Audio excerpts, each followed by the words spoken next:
ডাস্টবিনে কাক কুকুরের সাথে খাদ্যের জন্য লড়াই করছে, সেই দেশের টাকা দিয়ে ওখানে মূর্তি স্থাপন করা হবে, বাংলাদেশের মানুষ মানতে পারে না, এই সহ্য করতে পারি না। এদেশ কার বাবার দেশ নয়, এদেশ কার দাদার দেশ নয়। আমাদের টাকা দিয়ে মূর্তি স্থাপন করতে দেওয়া হবে না।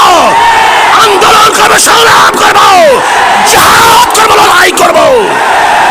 ভাইয়েরা আমার, বাংলাদেশের 90% মুসলমানদের ভূমিতে কোন মুক্তি চলবে না, চলতে হবে না। আমাদের রক্ত কেউ বন্ধ করতে পারে নাই। আমরা সেই খালিদ বিন ওয়ালিদের উত্তরসূরি, আমরা আবু বকরের উত্তরসূরি, আমরা ওমরের উত্তরসূরি, আমরা আলীর উত্তরসূরি, আমরা বদর হাতিয়ার, আমরা খানদাকের হাতিয়ার, আমরা উহুদের হাতিয়ার। আমরা জাগ্রত হলে আবু জাহেলকে গোটা দুনিয়া থেকে বিদায় না দেওয়া পর্যন্ত মাঠ ছাড়ার বিপর্যয় কথা হলো বাকি আছে। এমন টর্নেডো সৃষ্টি হবে, ভেঙে তছনছ হয়ে যাবে ইনশাআল্লাহ। টর্নেডো, মহাবিপদ সংকেত, মানুষের ঢেউয়ে মূর্তি সব বুড়িগঙ্গায় পড়ে যাবে।